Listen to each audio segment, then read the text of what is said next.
I'm William Black, Associate Professor of Economics and Law at the University of Missouri, Kansas City. I'm also a white-collar criminologist and a former financial regulator.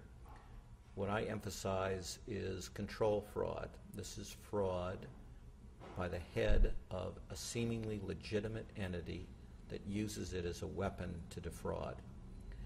And what I, in particular, am emphasizing now is the role of epidemics of control fraud in producing the current crisis.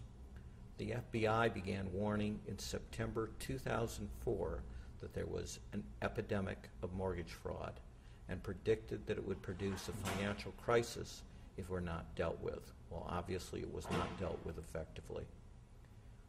The critical thing to understanding this crisis is to understand what optimizes control fraud and how it produces these kind of financial bubbles. The way you optimize an accounting control fraud is to grow extremely rapidly at Ponzi scheme-like levels, to invest in assets that are particularly poor quality.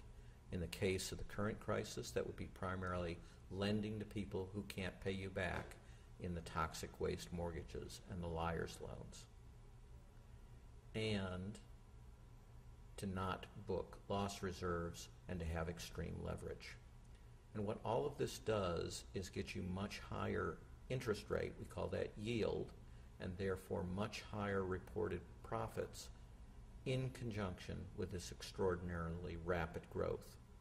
Note that neither the extremely rapid growth nor the much higher yield, in other words, the much higher interest rates being charged to poorer Americans, would have been possible had there been monetary reforms in place.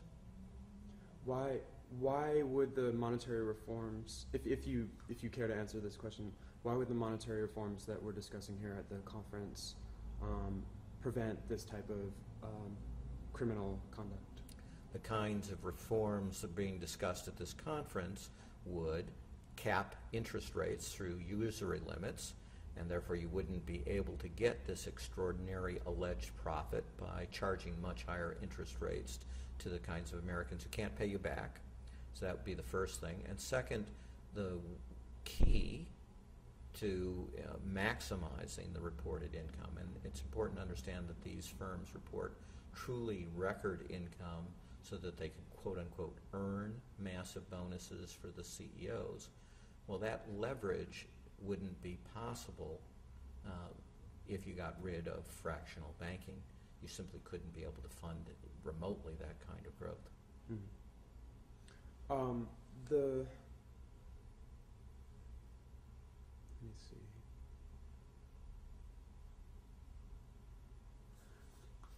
Could you talk a little bit about the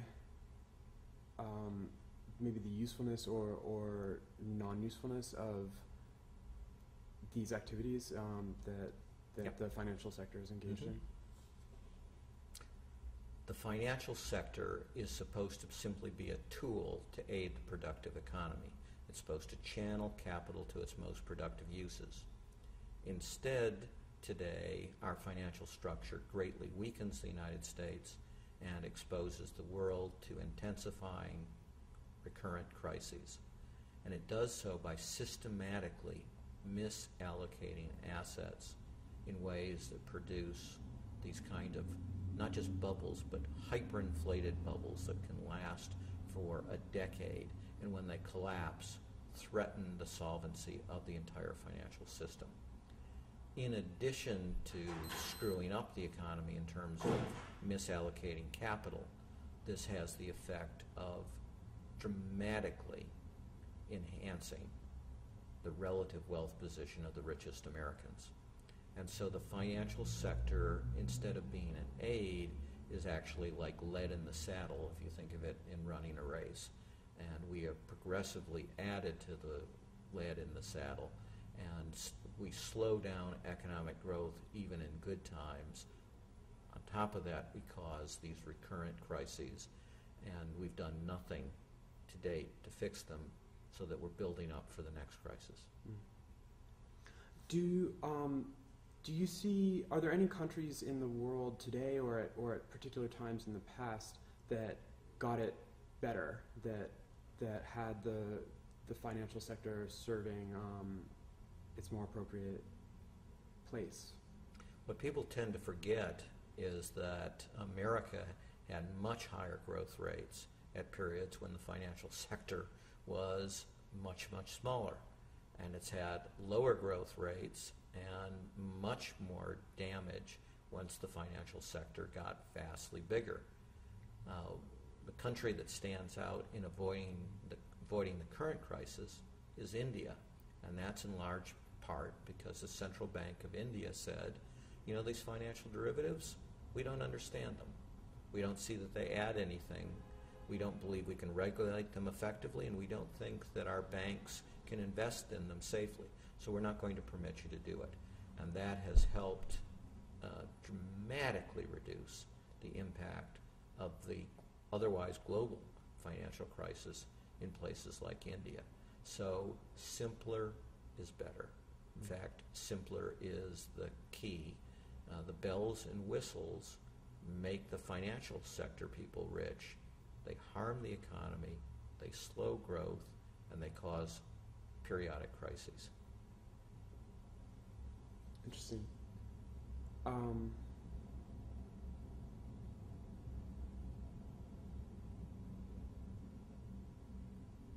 Most of these exotic financial markets, after all, have only existed for 10 or 20 years. And the current madness, which the Obama administration is pursuing, as did the Bush administration before it, is after these markets cause trillions of dollars of losses, they're actually trying to recreate these markets. And of course they say, well, we'll recreate them in a safe manner. But to do that, you have to believe that there's such a thing as a tame wolverine that you can bring into your house and park right next to your baby in the crib. And that's absolute madness. There are no tame wolverines. The financial system, as it's set up, is a clear and present danger, not just to Americans, but to the entire world. What would you see being different and replacing it in if you could have your ideal reforms? Well, the financial sector worked dramatically better when it was about 1/10 the size and had relatively simple, plain vanilla product.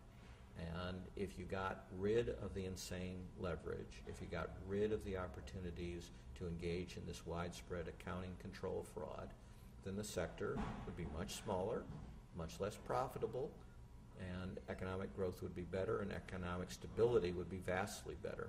So this is one where we got it closer to right 50, 60 years ago, and we've screwed it up since. Can you define accounting control fraud in just briefly in layperson's terms? Sure, these are the Enrons and WorldComs and Lincoln Savings back from the savings loan debacle of the world. They grow extremely rapidly. They grow in assets that are difficult to value, which means it's easy to inflate the value. So I'm gonna stop you for 1 second. The maybe more just like what the nature of the crime that. Right, that's what I was about to do. Oh, I'm sorry. I'm sorry for interrupting. It's rude of me. All right. Accounting control fraud is all about overstating the value of assets.